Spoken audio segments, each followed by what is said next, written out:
you're reading your phone or something, you just stick it there like that. And they work really good. Was everybody here last month? No, I wasn't. Okay. So they sell these on the internet for like $100, $125. So let's get some music going here. Any requests? Jazz. Well, jazz? Okay. How about, Anything not copyright. Yeah. Don't put some bass in it because those things really accentuate the bass. oh. It'll come up in just a second. Oh, we got no internet in here. But it does work well. PB Wi-Fi, you got to sign on to it. Anybody know? Doesn't record. Anybody know the password? It's just accepted. It's the Palm Beach County Public Wi-Fi. Oh, I see the accept. Just accept it. There it went. Tell you you're now connected. And then I'm now connected. What, you don't have any music in your No, I was at, look, I was- I don't do that.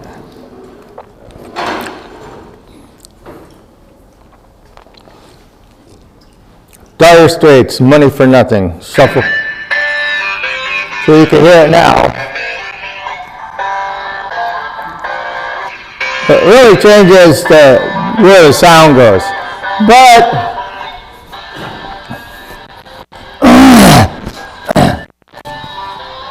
works the same like that. Any bowl you got, put it in. But this is fancier looking, and if you're going to make these and sell them, tell the customers this is tonal wood, because they make musical instruments out of tonal wood. Notice that on most phones, the speaker's offset. Yeah. It's in the bottom, but it's offset. Yeah, because mine is way over here, because the first time I put it in, I go, oh, I need to take the wall out some more and put it in. You could ride like that, too. Yeah. Yeah, that's a dual turning. So two of them with the cradle and the phone sideways. So basically, we're just turning in a vase. All the ones I've seen have this wider part here. I don't think you need it, but that helps when it's sitting on its side, and a notch needs to be cut out here. So first, we're going to turn this shape and hollow it. Does it make any difference where the phone is in there? Have you tried it? No, this is the only one I've ever made. Okay. But I made one after you came last month. I put it all the way to the center. It worked pretty well. well, I just thought it had to be back far enough that the phone sits in, and I wonder if the bottom, inside of the bottom, is better. It'd be interesting to try to round it, yeah. or I looked up the best shape for speakers and it said it had to be an exponential curve. All that stuff. And I looked them up last night, and there's a lot of them on the internet for like $4. It's a piece of wood, another piece of wood, and then two pieces of wood with the inside curve like that. And they're glued together. So it, but a bowl works too. But this is just fancier. Well, it's nice if you want to look at the phone while you're Yeah. listening to it, And watching the videos. look at that piece, because I mounted the phone so that little bit of sapwood is up on top and featured. And if I stuck it off to the side, it would kind of look weird, and so I thought, oh, I want to put that up here. This, I don't know what kind of wood this is. Well, it looks like some maple. So we shall see. Any kind of wood will work as long as it's sound. Yeah. I think a really soft wood.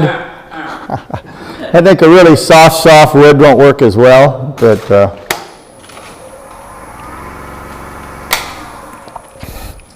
we shall see. Got to get geared up. Remember, always wear safety gear. Always. I don't know how many people have been in my shop and they're over at the grinder with nothing over their eyes. I'm going, stop! Put some eye protection on. You gotta wear eye protection. Okay, we'll start off with a spindle roughing gouge. This is the small version, and it'll work just fine. Doesn't have the big wings that come up. It's good if you use the eye protection in front of your eyes. Thank you. I had eye protection on.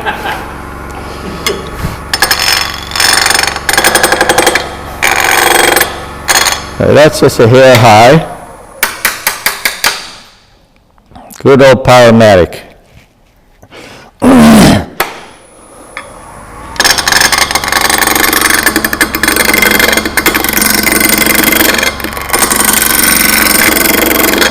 Get it rounded up and a tenon on it. Now I looked at this blank before I mounted it up, and there is a crack. Should be on this side, because that's the side I was going to do the tenon on. Now there's a crack here somewhere that comes down about an inch. So I was going to make this because it's going to be a little bit smaller instead of up here. I don't like turning pieces and having cracks, especially up near the rim. You know, if it's a nice piece of bottle brush burra with all them giant fissure cracks that open up, yeah, I like those because you can do some interesting things with those.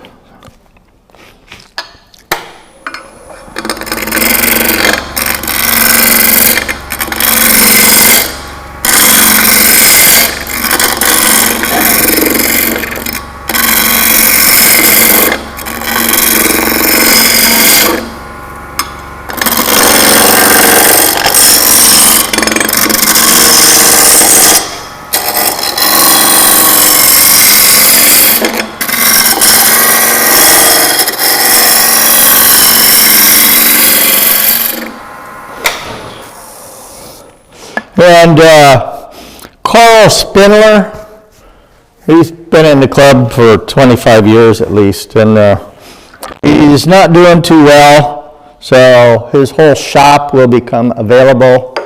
He's got a 20-inch general lathe. He has a bed extension about this long off of a Nichols lathe, which the weight is exactly the same, so if you wanted another 2 feet on it, you could make it longer. It's got a little Carbotech lathe, a 14-inch Delta bandsaw, a great big 18-inch Laguna bandsaw with, I believe, a 3-horse motor. And it needs a capacitor on the motor, which is no big deal. And a bunch of other stuff, too. Big jet table saw, or I don't know if it's jet, but, and there's lots of wood. So, and turning tools. That'll be coming available sometime. He's been in the hospital 4 times already this year. And he's back home, but he's got vascular dementia and some other issues, so.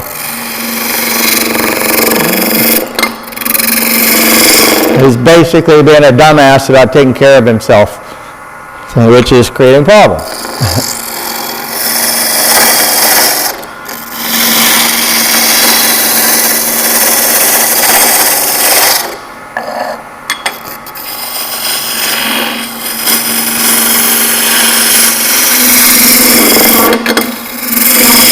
Hey Brian, when you did that research, did they talk about the size of it? No, it was strictly on the shape. So, Okay. what they suggested was an exponential curve. In other words, it should start out slowly getting larger and then get rapidly larger as it goes farther out. All right, just like the one we passed around. And they didn't say what exponent, they just said exponential.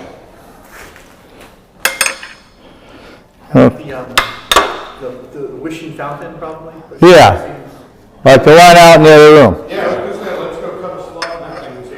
Yeah. That's for a concert venue. I got one at home that's 32 inches in diameter. So, gonna whittle this end down, do my tenon.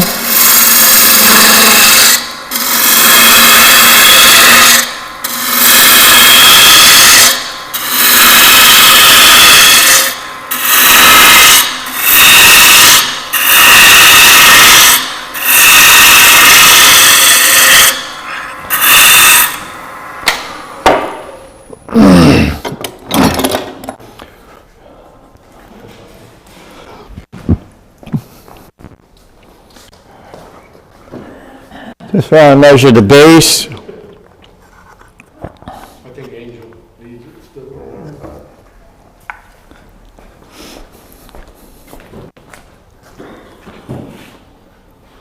Maybe a little smaller, but that doesn't matter. As long as it works. It's gotta be big enough where the phone goes into the phone. Yeah. Well, I can make where the phone's going to go a little larger.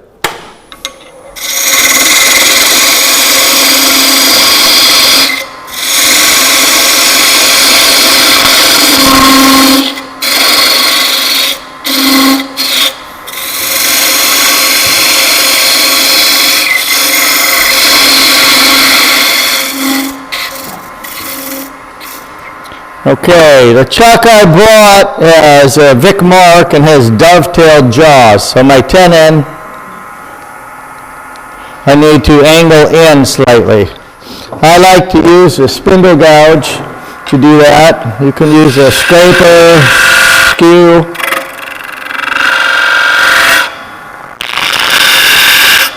Undercut the bottom a little bit so it grabs and is supported on this surface. I'm going to do a little more shaping until we get to the angle in the chuck.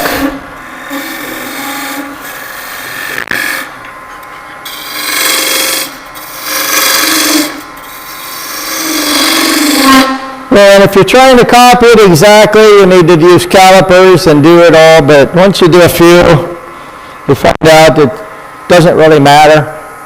And if you come up with a new and unique item, that's great too.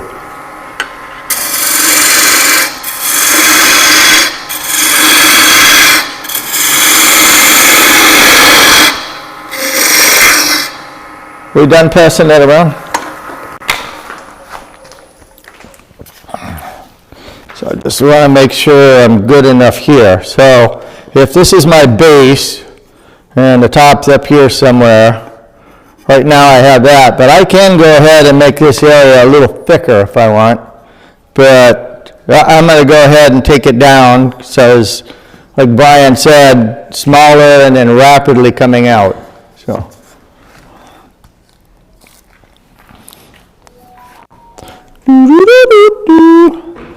But I need at least that for the phone.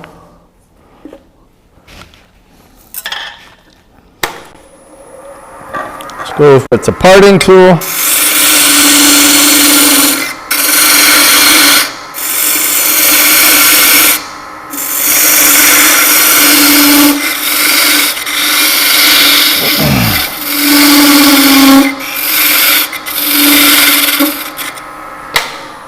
Let's give it a check. Just almost right there.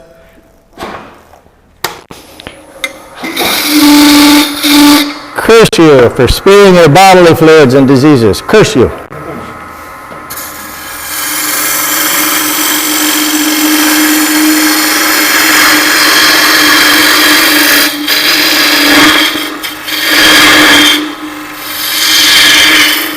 Well, if anybody needs a Grizzly big belt sander, it's got a 12-inch disc and a 6-inch wide belt.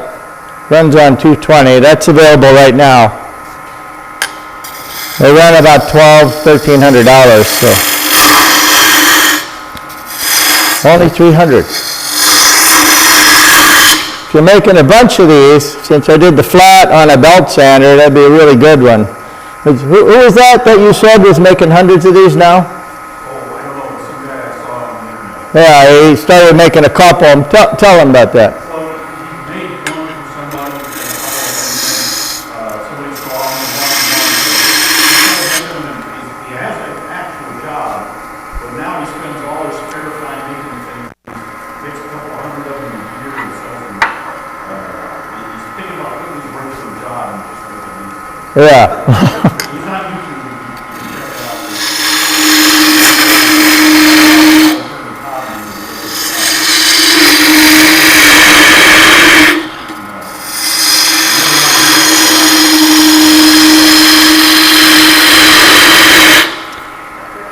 Is this speaker on? Okay.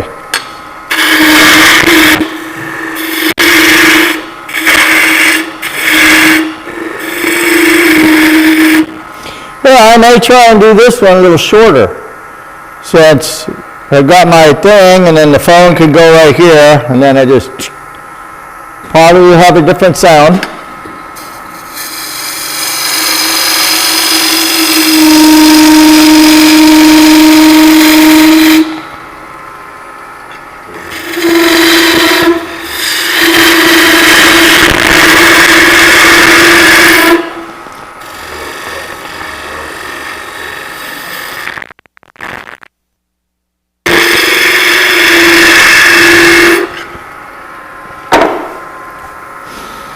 Okay, we're going to turn it around now, put it in the chuck. How do you cut the slot? We'll get there. I did the bandsaw. I built a jig and just screwed the chuck on and just run it onto the bandsaw. But I'm going to need an assistant later to cut the slot. So if you're available. You have a strong right arm. Okay, I forgot we got the giant bar. He takes all the fun of cutting round objects on a bandsaw. Well, I just went and cut, and then just ran it back and forth when the blade was running. It'd be better if I used a chisel, but then I cleaned it up a little bit with the Dremel. Now, when I first made this was about 3/8 thick.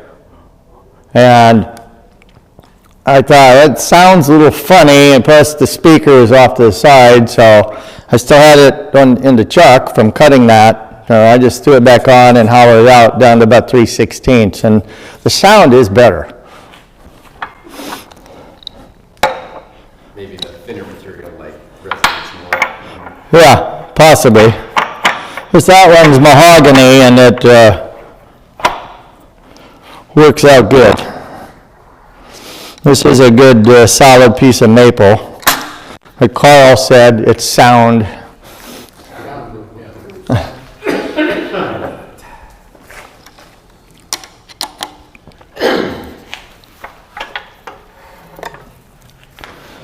All right, get her in the chuck.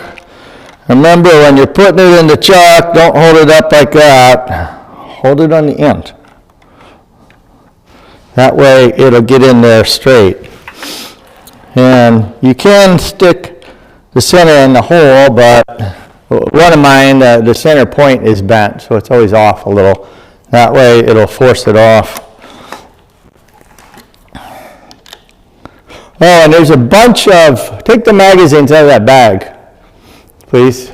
There's a bunch of American Woodturner magazines. A lot of those are from the 1990s. They're free, and take them home with you. Don't bring them back. Carl's got a stack like this. Those are just the ones I grabbed. And like everybody, they're talking about getting rid of our library. And the Shell Club, which Cindy's the president of, Broward Shell Club, are getting rid of their library, or parts of it, anyway, since nobody's checking the books out.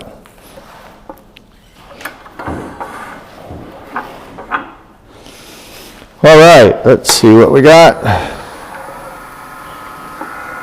It's running perfectly true. That's kind of an anomaly, because most of the time it wiggles just a little, and you need to go back and clean everything up. I think I want to make this a little bit longer.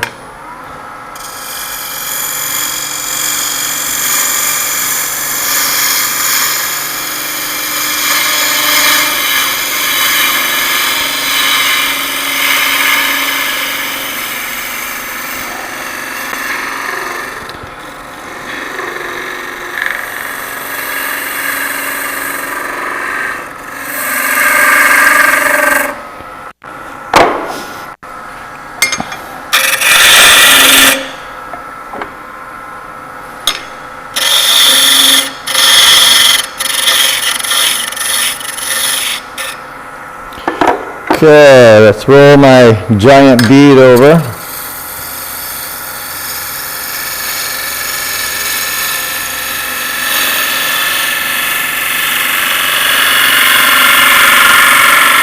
Just thinking, I'm going to make the bead a little thinner because less time sanding the flat on here. You could probably put it on the bandsaw and take a chunk off and then sand it. Especially if you don't have a belt sander. Who has all the tools that they ever need, right? Anybody? You do? You do? Well, that's 2 out of 20, so.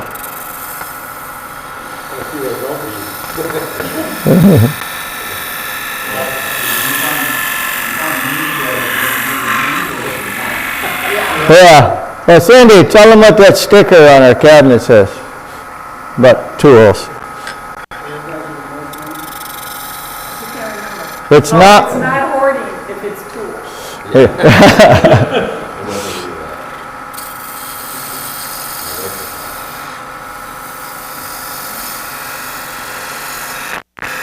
And I'm just rounding this off like a bead. It doesn't matter what you want to do. Just make it pretty. I think I'm going to leave that groove there and then come back with the spiraling texturing tool. I put a little decoration there and inside because I think it spices up. One I saw yesterday for $115, it was almost the exact same shape, but they didn't do anything else to it, so you just saw the wood. And that just adds a little something to it, especially if it's a fairly plain grained piece of wood. So I'm going to put a decoration here. I'll do one up here too. Who's used these before? The spiraling texturing tool. Bruce, Brian. I bought one. Yeah, these are really easy to use. Did you get the big one or the little one? Did you get the big one or the little one? There's a great big one about that long with gears this big. How big is the box that's still in the car? Yeah. Do you know where the box is, Carl? Remember, it's not hoarding if it's tools. These things like it if you give it a little speed. You want the tool rest a little further away.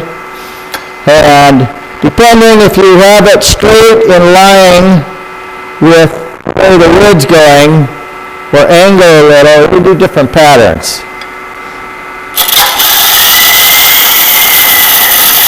And you can go across and back, stop and look at it, see how it looks. Sometimes you may do 3 or 4. Well, that made a pretty cool pattern. I'm just going to leave that. And it looks best if you highlight both sides of it with a groove with the corner of the parting tool.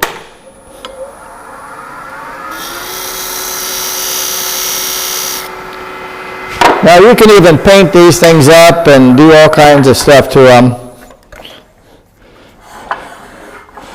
Now, Bill, if you're going to make one of these and you do a lot of carving in your pieces, carve that dog from the RCA records that's sitting there listening. Carve him in the side. But don't go all the way through. Yeah, don't go over.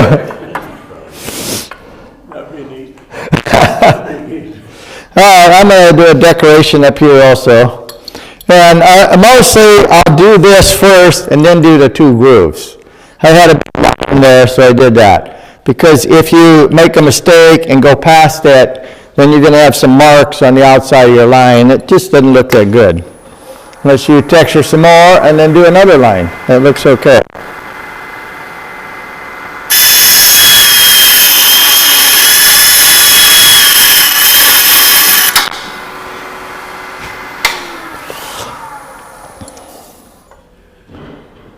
Okay, that looks pretty good too, but it skipped up near the top, so I want to go over it again.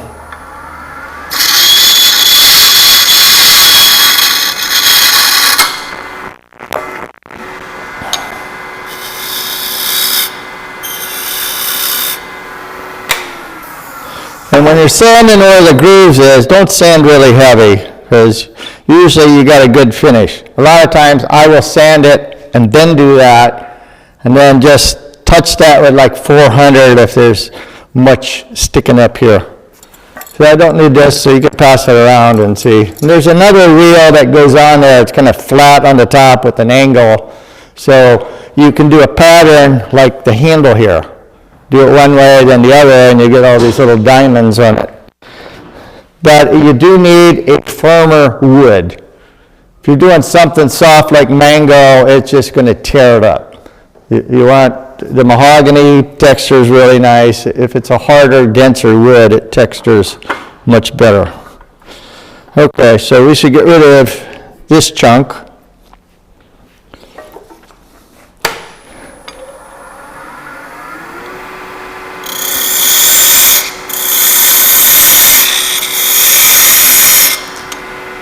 And I like to take this edge and that, get rid of that real sharp corner on there. So remember, when you're cutting it off, always widen your hole. Go left, right, widen that hole instead of just going all the way down and have it pinch.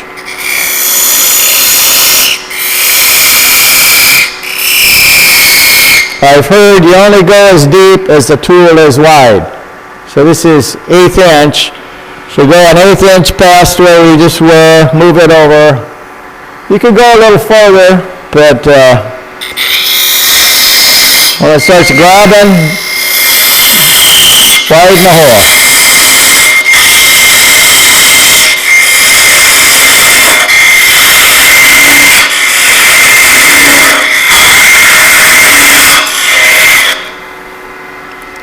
Move this a little closer.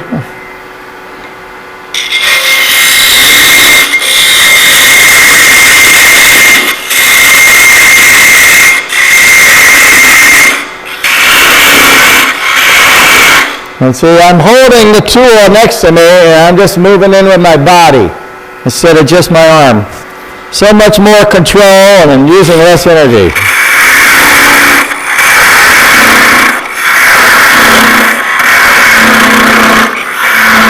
We're down to about 1/2 inch. And remember, never cut that off completely with the tailstock on there. Just doesn't happen, or things don't go well.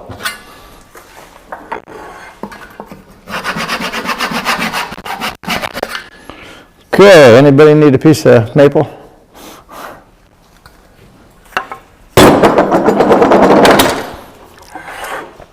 Now the tailstock is off, so we check the chuck to make sure it's tight. Come around and get rid of the nub, then I'm going to drill a hole. That wash it out too much? No, it's pretty good. Okay. Make that angle down a little so it's not in my face.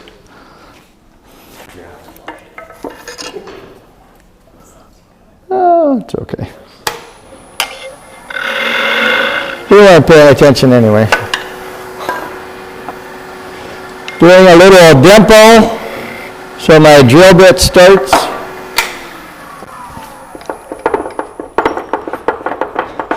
Now one of these drill bits cuts really, really well, and the other one not so well, so I forget which one it is. This is a peppermill size drill bit. It comes with a thing. You just give it a twist, pop that out, and you can put extensions in to make it longer. This one has a couple little extra lower grooves. I think that's the quicker one.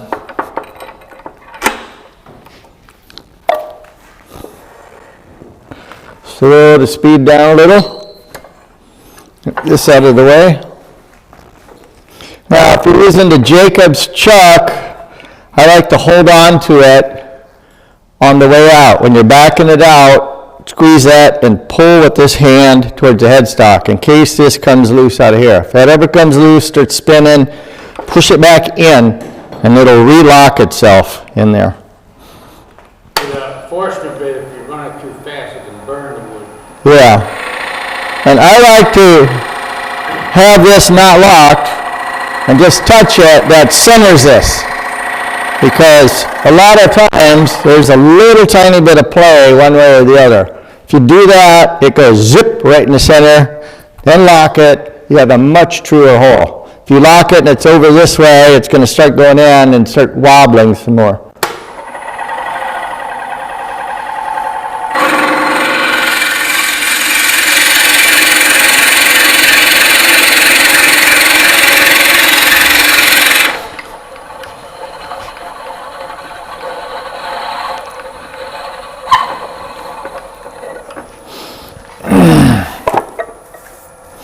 Now I like to get it in there, release this, and pull the whole thing out really quick. Otherwise, that can start really screaming at you. Really loud, high-pitched noise, so you'll need hearing protection.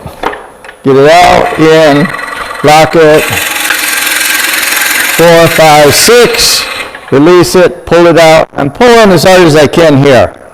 So, once you're in so far, don't do any more than 6 turns of the wheel. If you keep going, too many chips are going to get in here and block up, and you try and pull this out, and this is going to come out of there and be spinning, especially with wet wood. You should probably only do 4 and then clear it out. 1, 2, 3, 4, 5, 6, out, in. 1, 2, 3, 4, 5, 6, out. Now, it's a really good idea to measure where you want it to stop. So, I did not do that. I usually do that and I'll put a mark on the drill bit. So, down about there, from my flat, it's about right here. There's a black mark, so.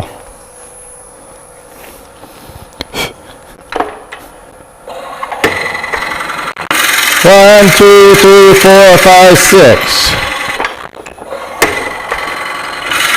1, 2, 3, 4, 5, 6. One more time.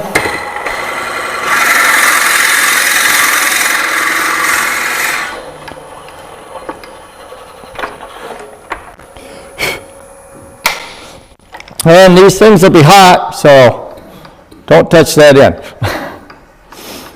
One time when I was in my early 20s, I was dismantling a deck, and it had these 5-inch deck screws, and I zipped one out with the screw gun, and I went like that. I had all these little angled blisters crossing both my lips. I've never done that again. That was like 45 years ago. That's what you call experience. Yeah.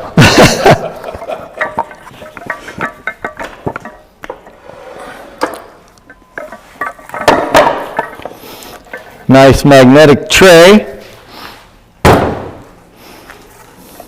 Okay, now we need to hollow it out. Now I have a pool wood lathe, and the headstock pivots. Even if I'm doing a hollow vessel that big, once I get the hole done, zip, and my piece is right here. And it's a lot easier. When I had my Powermatic, I had it angled out from the wall because I did lots and lots of hollow forms. So I would slide the headstock down, the banjo would be right here at the end, and my piece would be right here at the end of the lathe. I could stand or sit at the end. I do almost all my hollowing sitting on my butt on a bar stool. I like these Outrigger Y tools, and I just sit down and goes in my armpit, and I just rock back and forth. It's really, really easy. Even if I used the Jameson style with the big trap, I'd be sitting down and just moving it like that. It's easy to do. It's a lot easier on our bodies. I see one young guy in here. Well, there's another one over there. Not you, Mark, you're old. So So I want to get the longer tool rest.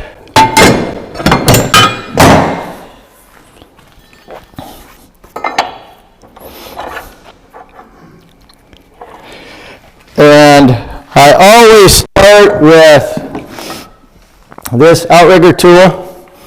I have a 3/16" cutter in here. It's high-speed steel with 10% cobalt. It stays sharp about 4 times longer than the good high-speed steel. I really like those. Did you ever make your handle yet? No, you gave me one. Okay, that's right.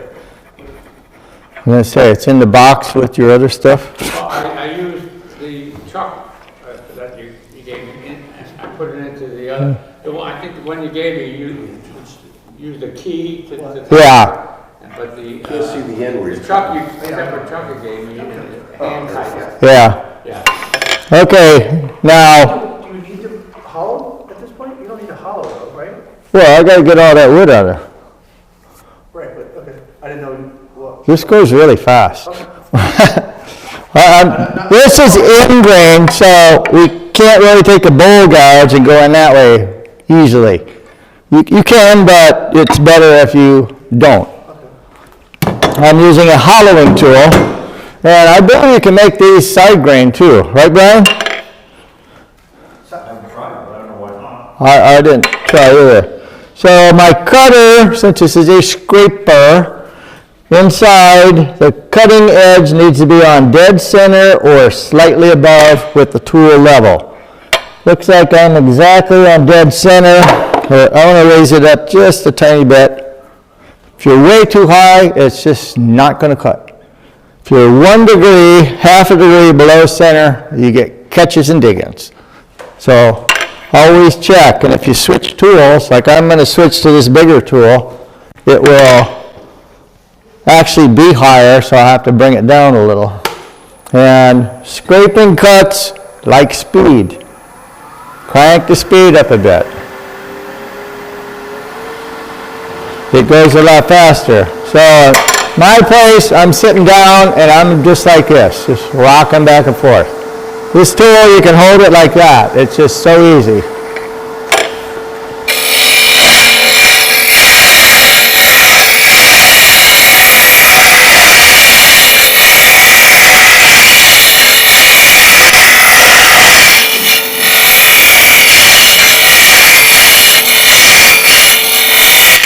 Now I like to go in about a ½ inch and widen it all the way out. I do that with bowls too if I do bowl. Instead of just trying to go deeper down the center, that way I can see better and the chips come out easier. And usually I have ear protection on when I do this because that sound coming out of there is bad. So Cindy, can you stand behind me and put your fingers in my ear? Okay.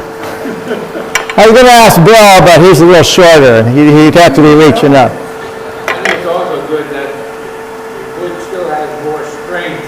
Yeah, You don't go all the way down. yeah, there's less chance of you going to the side. You'll have less problems with vibrations.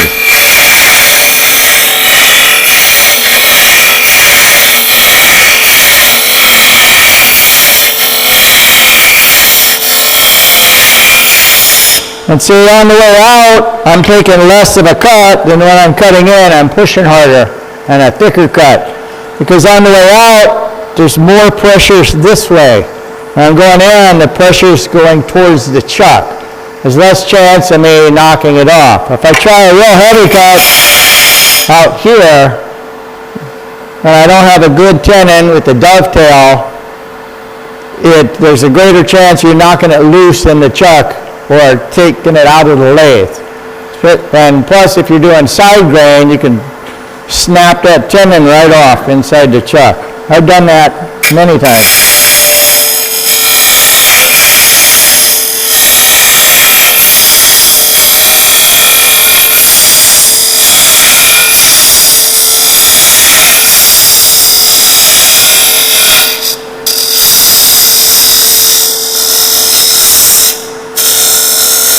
I still have a little flat spot on the side here I want to get rid of.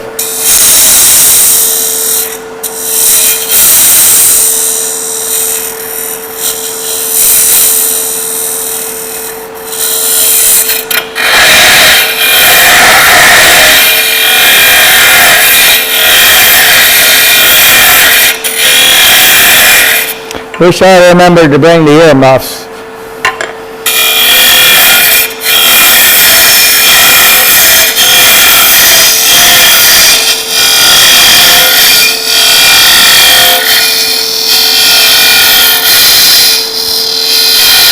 Now I'm going to go for about a 3/16 inch wall thickness.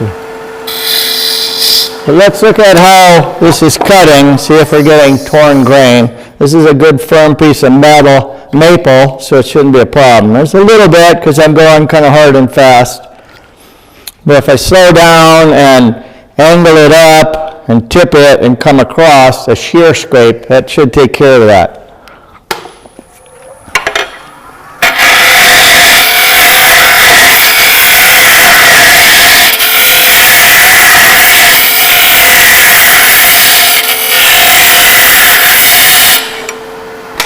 And scrapers dull quickly, so we need to touch up the edge. Take a little tongue oil, and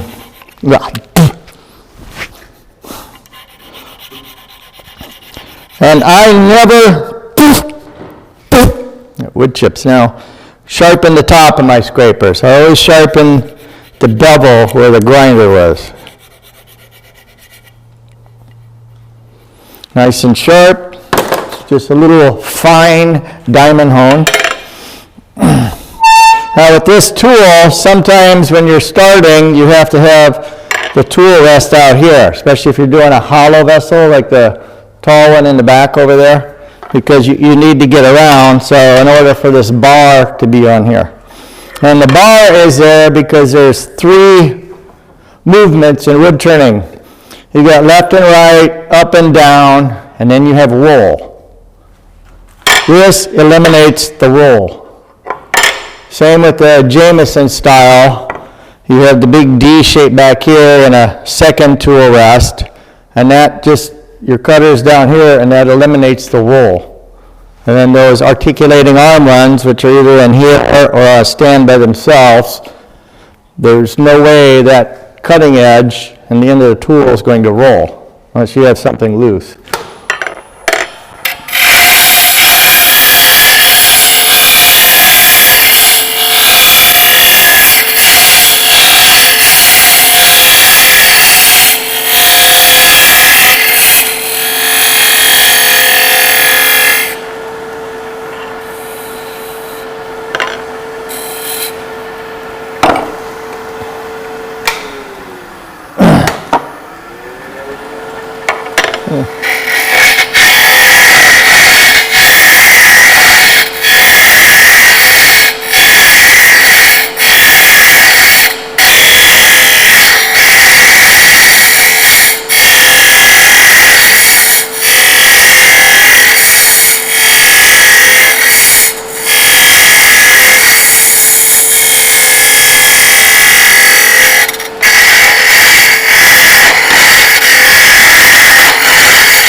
Now, if you don't have a tool like this, and you only have the teardrop one,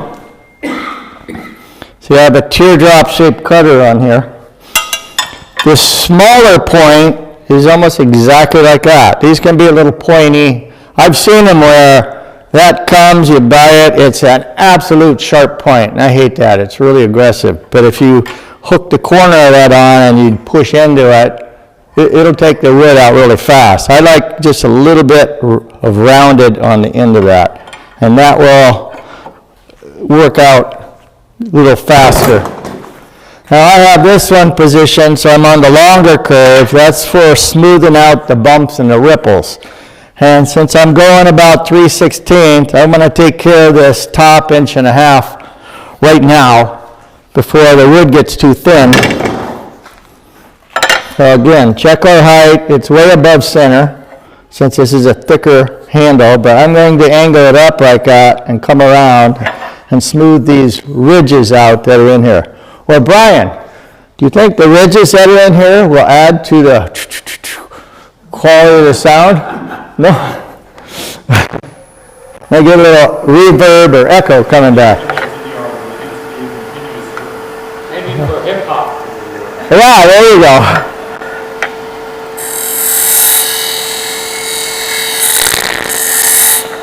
And see, I have a high spot here, and a high spot here, and a high spot here.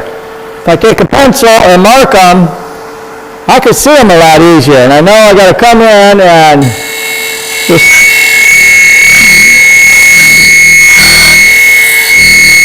smooth out that first one, and then on top of the second one.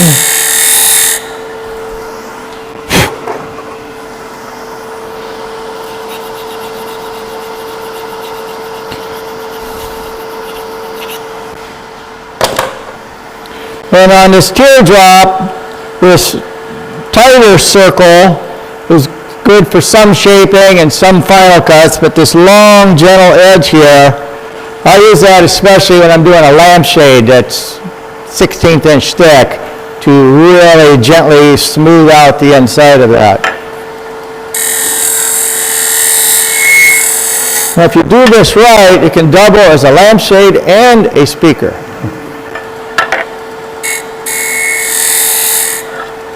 Now I can see over here, there's still a high spot right there, and putting the pencil on lets me see it better on this side.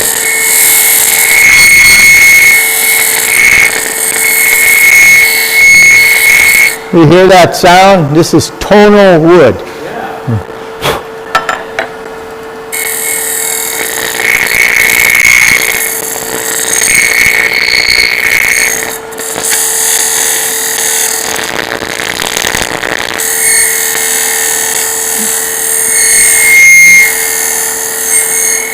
Now I could come in and just start hollowing with this big rounded edge, but it'll work, but it's not as fast as the finer point end. I would take the Allen wrench and spin this around so the sharper point is over here, and work that, and then flip it back around and use this edge, and then flip it and use this edge for the final cuts. So we'll go back to the first one.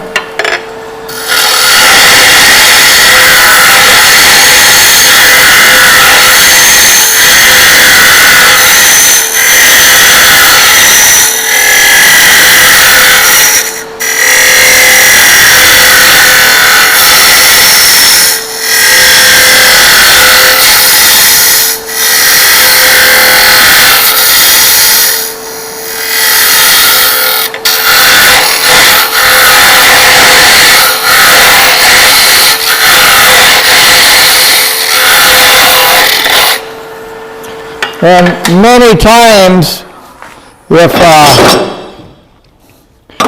I'm using like my one-way chuck with the jaws that are straight inside with all the teeth, I will actually CA glue right along here where the jaw touches the wood. I'll CA glue with medium thickness glue all the way around all four jaws here at the accelerator.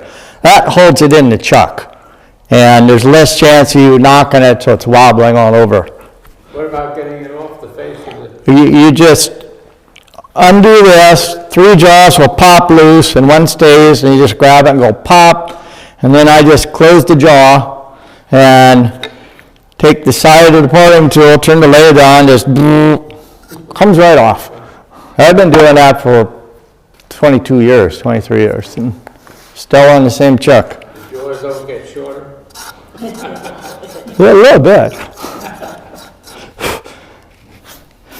But then, like, Carl's getting too old, we're getting rid of his shop. I'll get a new chuck. He's got one of them little apprentice mini chucks, brand new in the box, never been used. I've got 3 of those. Okay, my next little bit, so we stopped about right here. And now down to there, I have a little ridge, and I'll just use the calipers and check my thickness here first.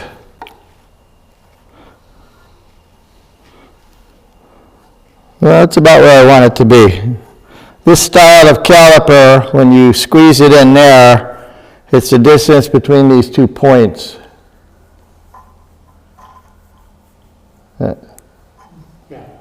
Okay. Because when it's closed, those points just line up.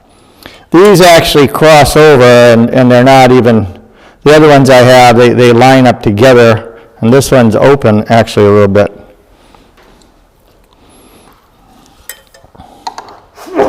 Yeah, that's about what I want. Now I just want to smooth off this little bit. So I'm going to get rid of that high spot first.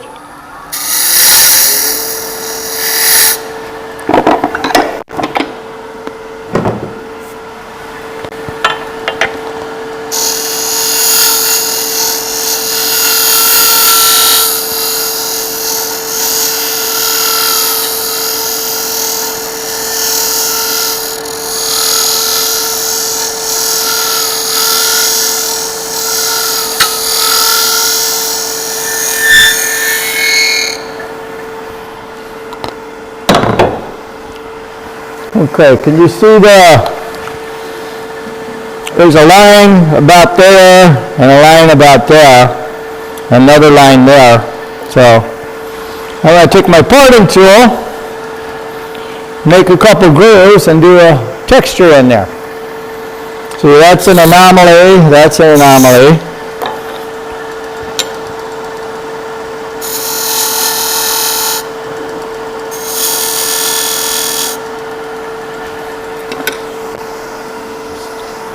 Thank you, sir. That's why he's president. He's right on the ball. This is your second year, right? Okay, now, whenever you're using one of these tools, make sure the tool rest is far enough away, because if I get up here,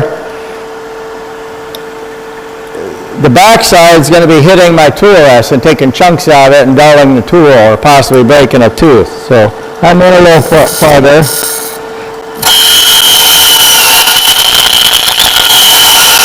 And you go in lightly and touch till it starts spinning, and then you put a little more pressure.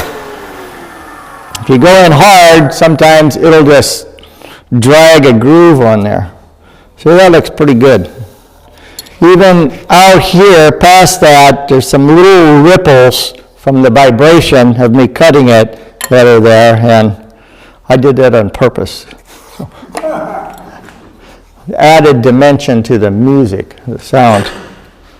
You want to make that spin, I guess, so you have to have it at an angle. No, you can have it absolutely straight, and then you just, If you have it flat, though, yeah, you don't want it flat on its side.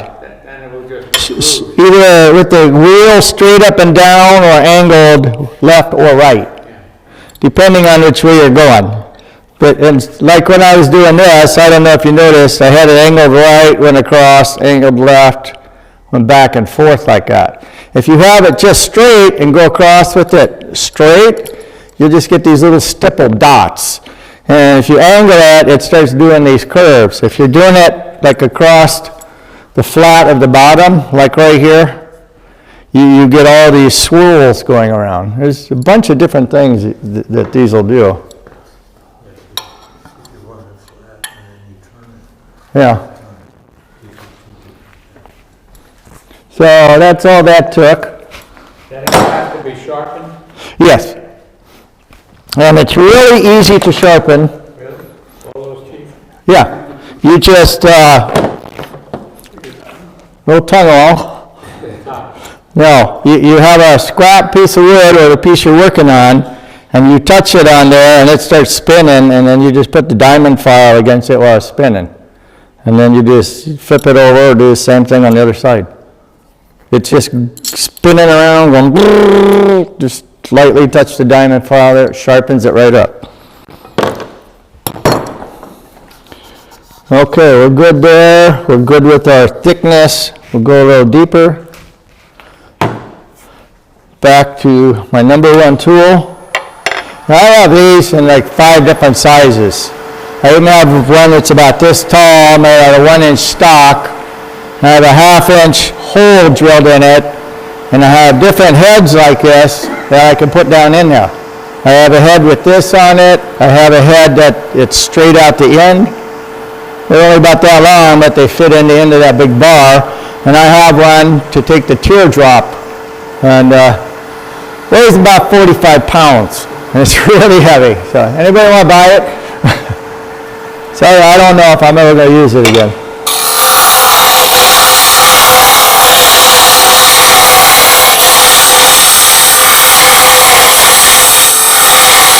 This is much easier sitting on the bar stool.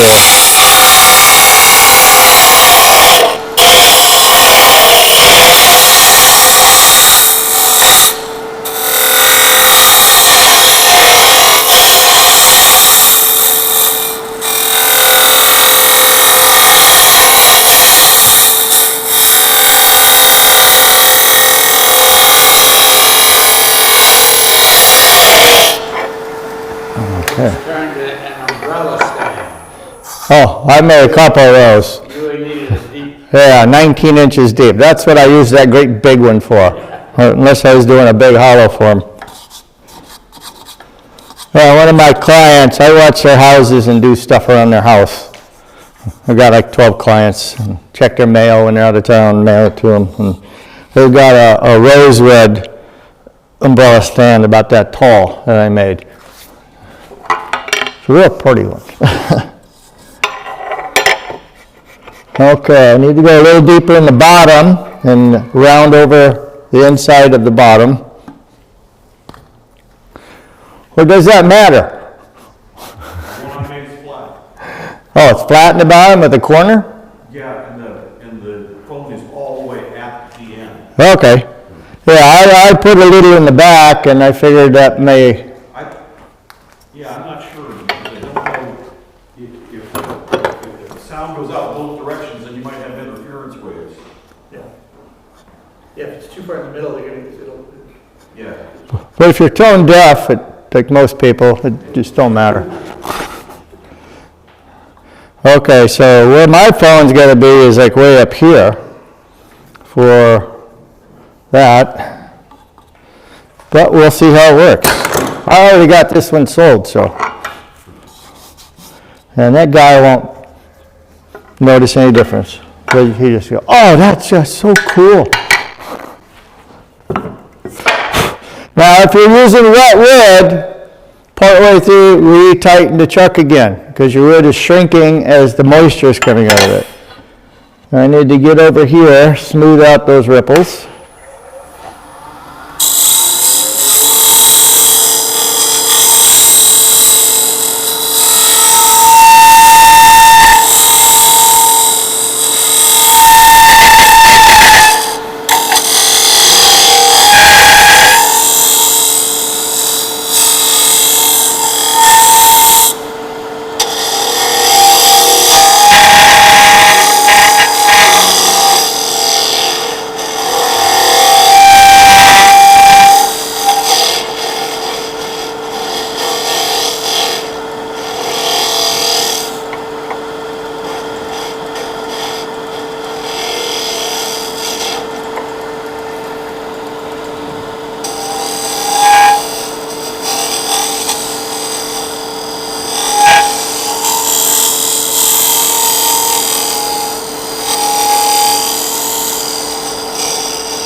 Check my wall thickness.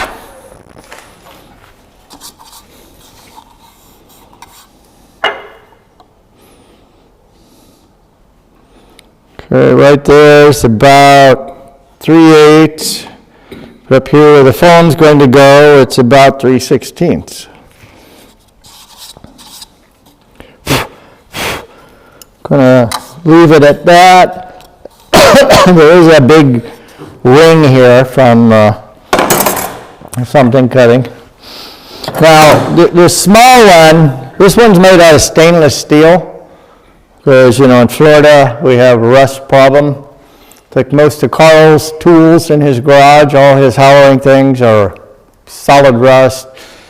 The bed on the bandsaw and the two bandsaws is rusted. The bed on the sander is rusted, because he hadn't been using them in years, for one. But the stainless, you can't go as far over the tool rest without vibration as you can with the hot rolled or cold rolled steel. I made these, I made a tool rest for my smaller lathe out of the 5/8 stock, and I can be way out on the end, cutting medium heavy with no vibration on the regular steel ones, and on the stainless one, this thing is vibrating.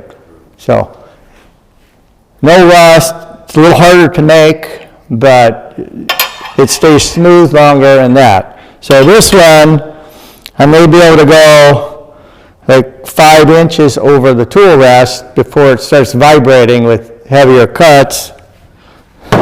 And this one, even though it's 1/2 inch, I've come up this deep all the time, 6, 7 inches deep before it really starts vibrating. And then you can just back off a little and do a lighter cut. Here, we'll pass that one around so people can look at it. If you want to test how it opens and closes, I always wanted one of those with a 5/8, but they're about that big around. They're huge. That one opens up to 1/2 inch. Do you make these pieces or you bought them? That one I made. I even did the weld job on it, that's why it's lousy. This is stainless also, and when I had my studio in Oakland Park, guy 4 doors down, the professional welder, and he welded these up for me. And I made him a really, really nice Tasmanian bull handle for his plasma welder. It's really nice. It's a fire-resistant wood, and he had this rubbery plastic handle on there, and oh, that thing is so cool. He said all his welder buddies see that, and they said, can I have that? No. I just got to get this groove down a little bit. Do some light cuts. And see, I'm just kind of having my fingers lightly on here. You don't even need anything on here to use this. It's just so easy. As long as you're at the right height. If I'm too low, that's going to grab and dig in. But too high, it just won't.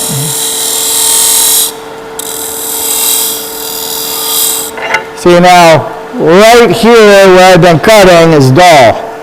So I moved it in and brought the handle over, so I'm cutting down a little farther on a fresher spot. And it really changed the cut.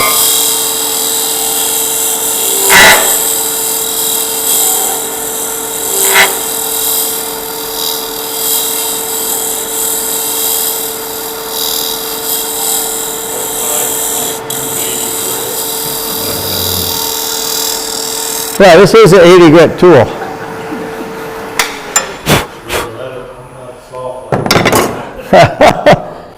Yeah, well, that would have been 80 grit for a while. I got that out.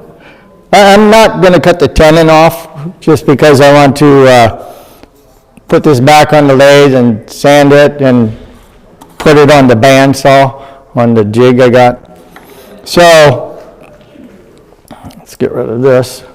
Now I need to look at my piece of wood, since it's done inside and outside, and decide where my flat and where my groove are going to go.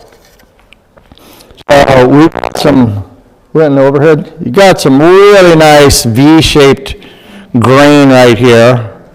And that's the straight side grain, that you have the little fluttery flakes in there. Oh, this is wavy.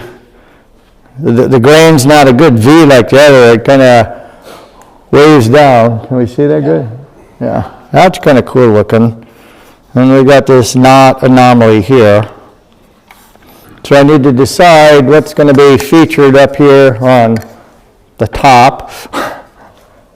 So I think I'd probably want to use this one. That one just looks a little more interesting. I need to make a mark about where that's going to be. And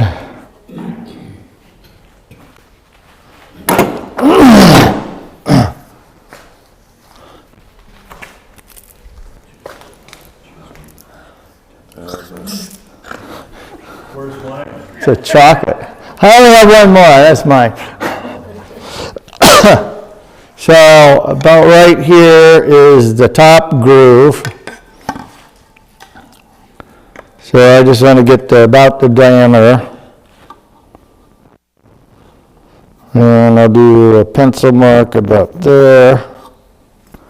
Now, I did not measure how wide this has got to be, but I have 2 points here, which will tell me.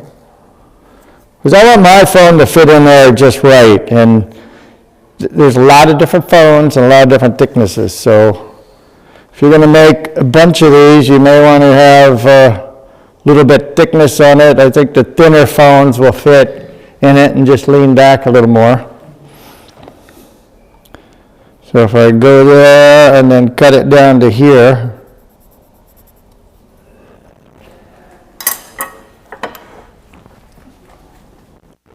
so the center is right about there. Now this lathe only has indexing 1, 2, 180 degrees. This chuck has indexing points in here, so you can build a thing. You could take this out and just have a dowel here with a pin sticking through, and you could just stick it in these as you rotate it and stop it to mark it off. So if this is the center of my top, I need to mark the exact center of the bottom to do this part. And I did this one after I had this groove done and cut. And then I just put it up on the belt sander and kept going. Okay, I need to tip it that way a little, that way a little. I stop, I put the phone in. Okay, it's leaning over here, so I need to grind more on this side. And it just went back and forth like that. I didn't bother cutting the megaphone part of it. I only cut the circle at the base. Yeah, And it sits on the round part just fine. okay, Saves, you know, bunch of time. it does make the speaker angle up a little, which I actually like because usually sitting on something, you know, down, Yeah, it points up a little. yeah. Well, when I'm in the garage working now, I have this on the drill press table, which is about that high, with the phone just blasting in. So I would go ahead and cut this. Now you could just lock this. I want to mark this.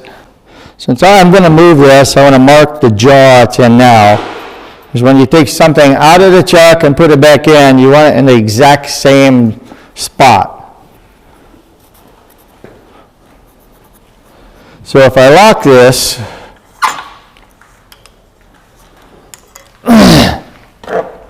so if you don't have a bandsaw and don't want to build a jig,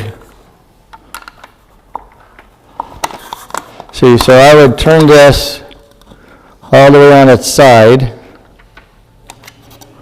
Let's just get this off of here.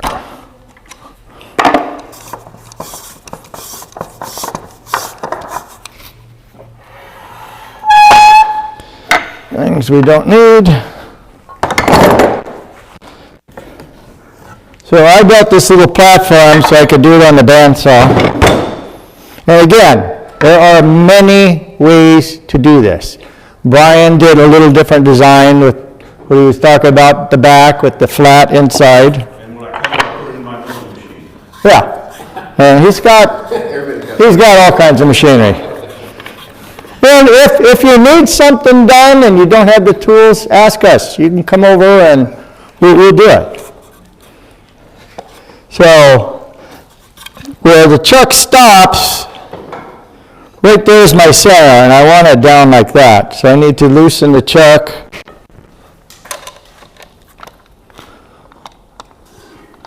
And just get this positioned where I want the center to be.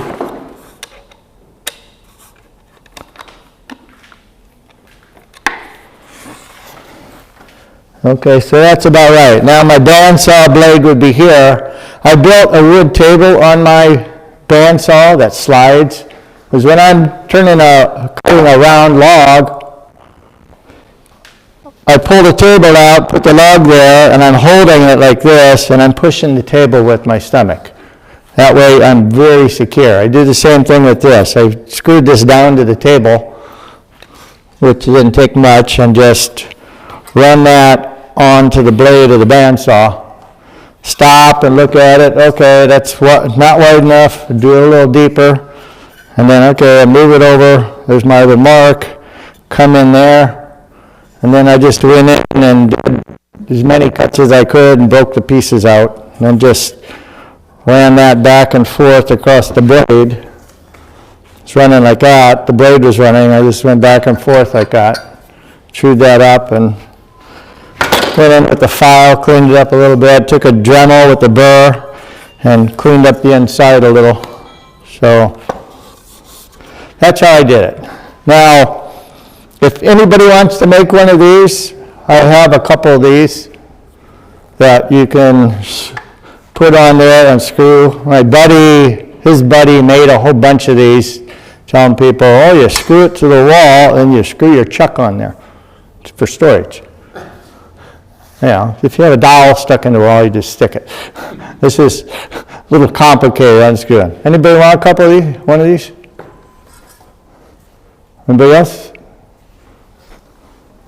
Because he gave me about 10 of those, and I've got this one and 2 others left. So that's how I cut that groove. And then, yeah, cutting the groove, I could see inside here and go, okay, I want to thin this out a little. I can just take this and put it back on the lathe and come in, speed it up, thin that out a little, do what I need to do.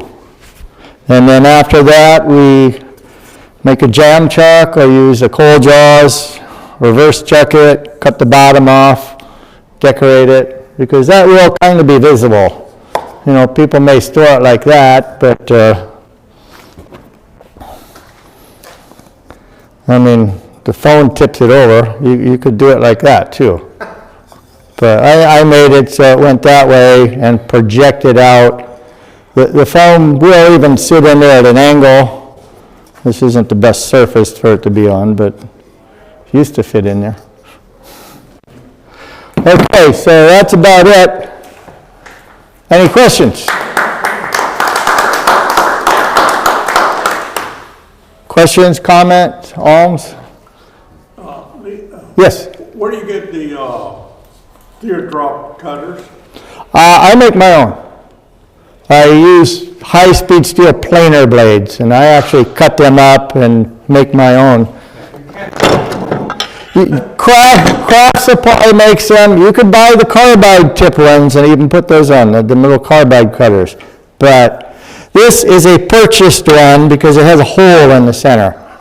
I cut a groove in from the side with a cutoff wheel. I put the cutter I shaped, like the planer blades are about that wide and about 6 inches long, and I just mark them with a magic marker, and like you can see on there, this one was, I don't know why that mark's on there, and then I just cut it straight with one of them cutoff wheels.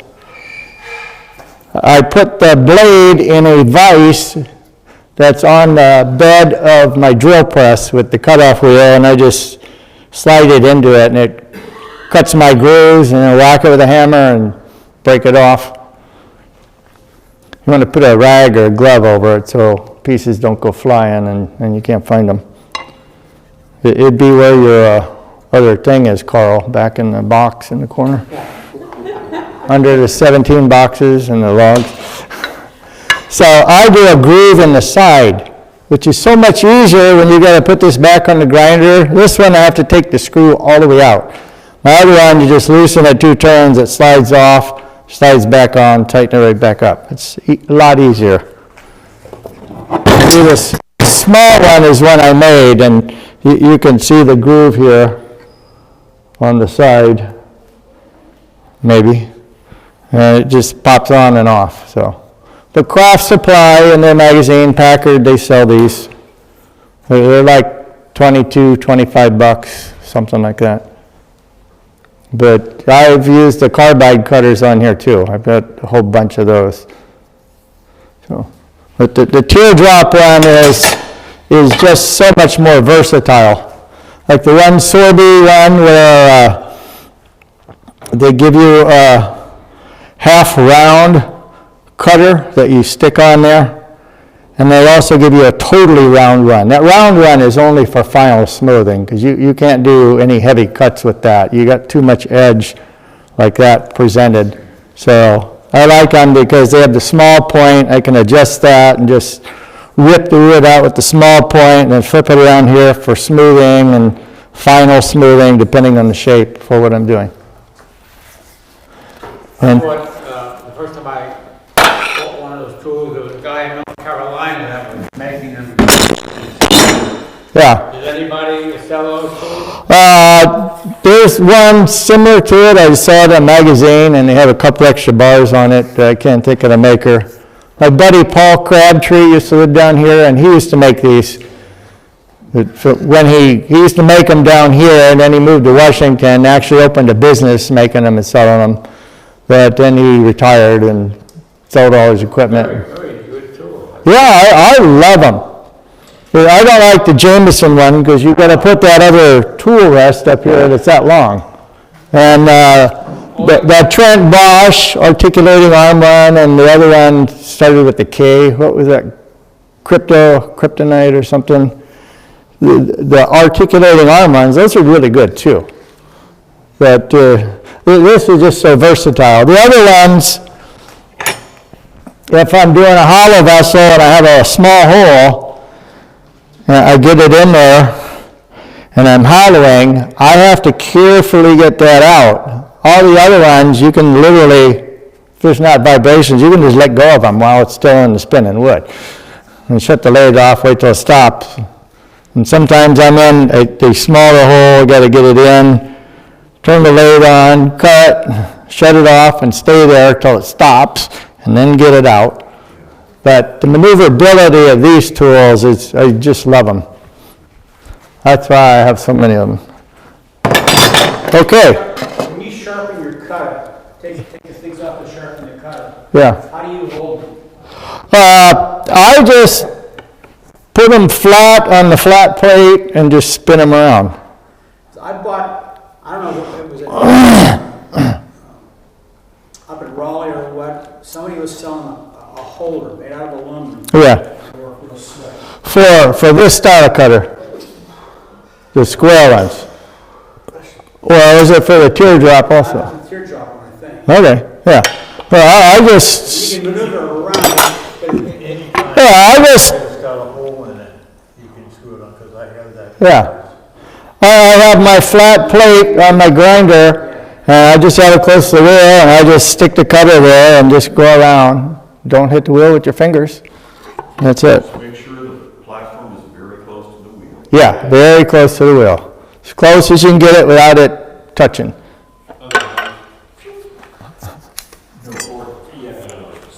Yeah, and see, like, this one goes in here, it's a smaller tool. Anything up to a ½ inch I can put in here. I have a little 3/8 one of these too, for littler hollow forms. But, especially when you're doing demos, taking the handle off that quick. If I'm doing that and I don't have a Jacobs chuck, I could put a drill bit in here, come in and drill. I used to drill through the headstock. I make a lamp, and you got to go through that whole big thing. Just the starter hole with the long bit, you can use a 3/8 bit and come through the headstock, or the tailstock. Or you could do it through the headstock too. Just to get it started and then move that, because I ruined a couple the live centers, the ones that come with the jet. I hate those, and it forced chips into the bearings because I was doing too much. All right, that's it then, Mr. President. Wait. Can I do that again? We'll get cleaned up and then we'll. Oh, I can hear the ocean.